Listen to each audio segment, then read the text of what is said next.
आज से लगभग 2 करोड़ साल पहले मानव विकास की प्रक्रिया शुरू हुई।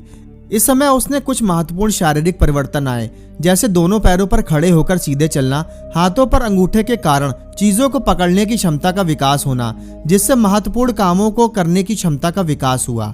मस्तिष्क के आकार और क्षमता में विस्तार, मनुष्य में लंबाई, चौड़ाई और गहराई समझने की क्षमता का विकास होना। इन महत्वपूर्ण बदलाव के कारण मानव अपने आसपास के वातावरण और परिस्थितियों के कारण सामंजस्य स्थापित करने लगा। अब उसने हाथ और मस्तिष्क का ज्यादा प्रयोग करना सीख लिया था और वो अपने जरूरत के लिए पत्थर के औजारों या उपकरणों का निर्माण करने लगा। इन्हीं पत्थर के उपकरणों से हमें उनके होने का पता चलता है। पाषाणकालीन अथवा पत्थर का समय मानव ने अपनी रक्षा और अपनी भूख मिटाने के लिए सबसे पहले पत्थर के औजारों का सबसे ज्यादा इस्तेमाल किया है। इसलिए इस युग को पाषाण युग के नाम से जानते हैं। पत्थर से बने औजारों में समय समय पर परिवर्तन हुए, इसलिए पाषाण युग को 3 युगों में बांटा गया है: पुरा पाषाण काल, मध्य पाषाण काल और नवपाषाण काल।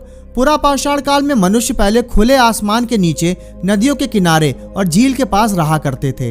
इससे उसे शिकार करने में आसानी होती थी और पत्थर के औजारों से पशुओं का शिकार करते थे।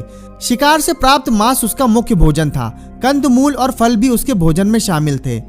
थोड़े समय के बाद मानव ने गुफाओं में रहना शुरू कर दिया था, क्योंकि तब तक उसे घर बनाना नहीं आता था। शिकार की खोज में वो लगातार घूमता रहता था। इस प्रकार उसका कोई स्थायी आवास नहीं था। इसी समय उसे आग की जानकारी प्राप्त हुई और साथ ही उसे अपने मरे हुए साथियों को कब्रों में दफनाना शुरू कर दिया था।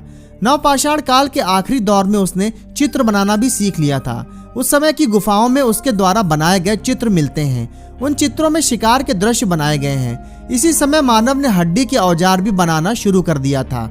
यह आविष्कार उसके ज्ञान को दर्शाते हैं। इस युग में मानव झुंड बनाकर शिकार करते थे, जिससे वो आपस में बात करके आहार खाते थे। मानव ये समझ चुका था कि वो तभी तक जिंदा रह सकता है जब तक कि वो दूसरों के साथ ही मिलकर रहे। इस प्रकार के एक दूसरे की सहयोग की भावना इस युग में विकसित हो चुकी थी। भारत के उत्तर प्रदेश राज्य के मिर्जापुर जिले में कुछ गुफाओं से मिले अवशेष ये बताते हैं कि मानव समूह में रहना जान चुका था। आदि मानव के पास ना ही जंगली जानवरों जैसे पैने, नाखून व दांत थे और ना ही जबड़े और ना ही सींग। उसकी सबसे बड़ी समस्या अपने से ज्यादा ताकतवर जंगली जानवरों से रक्षा करने और उसके शिकार करने की थी। इसके लिए उसने पत्थर के औजारों का निर्माण का प्रयोग किया, क्योंकि उसे पत्थर आसानी से मिल जाते थे। ये मानव के आखिर तक व्यवस्था का उदाहरण है। इस युग में पत्थर के औजार काफी खतरनाक होते थे। औजारों को बनाने के लिए एक पत्थर पर दूसरे पत्थर से चोट मारते थे। एक पत्थर से दूसरे पत्थर पर टकराने से चिंगारी निकली, जिससे उन्हें आग का ज्ञान हुआ। इससे वो सूखे पत्ते और लकड़ियों की टहनियों में आग जलाने लगे। मध्य पाषाण के औजार पुरा पाषाण काल के औजारों की अपेक्षा काफी छोटे होते थे। इस समय प्रकृति में अनेक परिवर्तन हुए, जिनका प्रभाव मानव जीवन पर पड़ा।